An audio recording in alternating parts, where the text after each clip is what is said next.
Hey everyone, welcome back to English Express, the podcast where two friends have real, natural conversations in English so you can listen, repeat, and start sounding more fluent. I'm Lexi. And I'm Finn. Today's topic is one of my absolute favorites, food and cooking. We are going to talk about what we eat, how we cook, the dishes we love, and the meals we have completely ruined. And as always, we will be using vocabulary that comes up naturally when English speakers talk about food, so pay close attention to those words throughout. Shadow us as you listen. First time through, just enjoy. Second time, pick one of us and repeat what we say right after we say it. Copy the rhythm, the pace, the natural flow. Okay, Finn, are you someone who actually cooks, or is your kitchen mostly decorative? Mostly decorative for a long time, I will be honest. I went through a period in my mid-20s where my entire cuisine was toast, pasta with sauce from a jar, and the occasional takeaway. I told myself I was too busy to cook, but really I had just never learned and did not know where to start. And then what changed? Lockdown, honestly. Suddenly, I had no excuse. I was at home, I had time, and I could not order takeaway every single day. So I started cooking out of necessity, and then I actually started enjoying it. I followed recipes very literally at first, measuring everything, following every step, and slowly I got more confident and started experimenting. That is exactly how most people learn to cook. You start by following a recipe like a set of instructions, and over time you start to understand why each step exists, why you sauté the onions first, why you let the meat rest after cooking, why the order of adding ingredients matters. And once you understand the logic, you start to cook more freely. The ingredients are what I find most interesting now. Going to a market and picking up something I have never cooked with before and figuring out what to do with it. There is something really satisfying about turning a collection of raw ingredients into something that tastes genuinely good. I grew up in a family where cooking was a big deal. My grandmother cooked every Sunday, multiple dishes, everything made from scratch, the whole house smelling incredible from about 11 in the morning. So I learned by watching, by being in the kitchen, by tasting things at every stage. I did not realize at the time how much I was absorbing. That kind of learning is so valuable, and it's increasingly rare because fewer people cook from scratch regularly. Something does get lost when that knowledge stops passing from one generation to the next. Do you have a signature dish? Something you make that you're actually proud of? I do. I make a really good slow-cooked lamb. I marinate it overnight in garlic, lemon, herbs, and olive oil, then cook it low and slow for hours until it falls apart completely. The flavor is incredible, deep and rich because of the marinade and the long cooking time. It's the dish I make when I want to impress someone. That overnight marinade makes such a difference. You're giving the flavors time to get deep into the meat rather than just sitting on the surface. That patience is one of the things that separates good cooking from great cooking, being willing to wait for the right result. What about you? What is your dish? Mine is a Thai green curry. I make the paste from scratch, lemongrass, green chilies, galangal, all ground together. And the flavor is completely different from anything you buy in a jar. More fragrant, more alive. I serve it with jasmine rice and a squeeze of lime, and it is one of those meals where everyone at the table goes quiet because they're too busy eating to talk. The texture of a good curry is important too. Not too thin, not too thick, and the balance of the flavors. Thai food is all about balance, sweet, sour, salty, spicy, all present at once and none of them overwhelming the others. Getting that balance right takes real practice. Let's talk about eating out. When you go to a restaurant, what kind of cuisine do you gravitate toward? Japanese, without question. The precision of Japanese cooking fascinates me. Every element on the plate has a reason for being there. The portions are considered, not huge piles of food, but carefully thought through amounts of each thing. And the range within Japanese cuisine is extraordinary. Sushi, ramen, tempura, they're all so different from each other.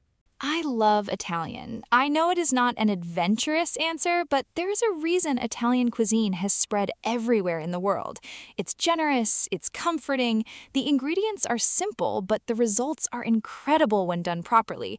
A really good pasta made with fresh ingredients and the right technique is one of the most satisfying things you can eat. The craving element is interesting when it comes to food. That very specific feeling of wanting one particular dish that nothing else will substitute. I get cravings for certain foods very intensely. There's a specific ramen shop I go back to every few months because no other ramen quite hits the same way. Cravings tell you something about your body and your mood, too. I crave different things depending on the season and how I'm feeling. When I'm stressed, I want something warm and comforting. Soup, stew, bread straight from the oven.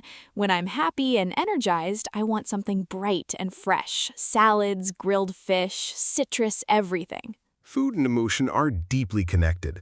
The meals that stay with us are rarely just about taste. They're about who was there, what was happening in our lives, what the place felt like. A simple meal eaten with the right people can be unforgettable.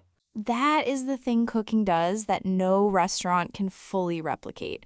When you cook for someone, you are giving them your time and your attention in a very tangible way. The act of feeding someone is one of the oldest forms of care there is. Let's do the vocabulary recap. 8 keywords from today, slowly, with a real example sentence each. Listen, then repeat right after us. Cuisine. Cuisine refers to the style of cooking associated with a particular country or region. Italian cuisine is one of the most popular and widely enjoyed in the world.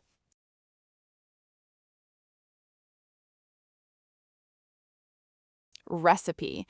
A recipe is a set of instructions for preparing a particular dish, including the ingredients and the steps.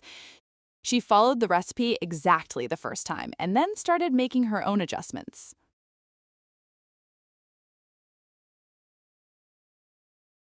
Ingredient. An ingredient is any individual food item used in preparing a dish. The quality of your ingredients makes a bigger difference than the complexity of your technique.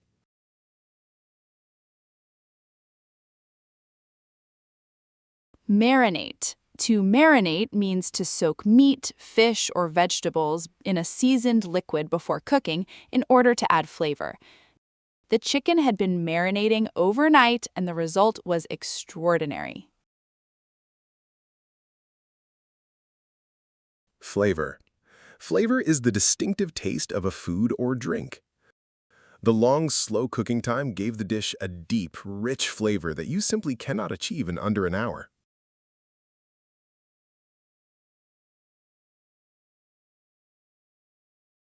Texture.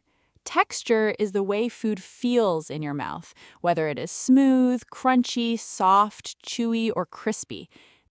The texture of fresh pasta is completely different from dried pasta and well worth the extra effort.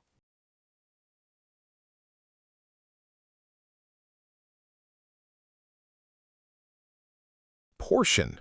A portion is a quantity of food served to one person as a single serving. The portions at that restaurant were enormous. One main course was honestly enough for 2 people.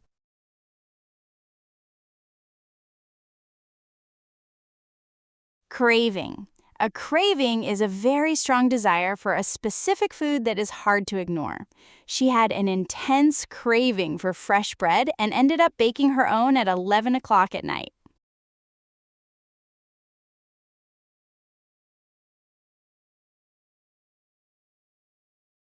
8 words used naturally throughout today.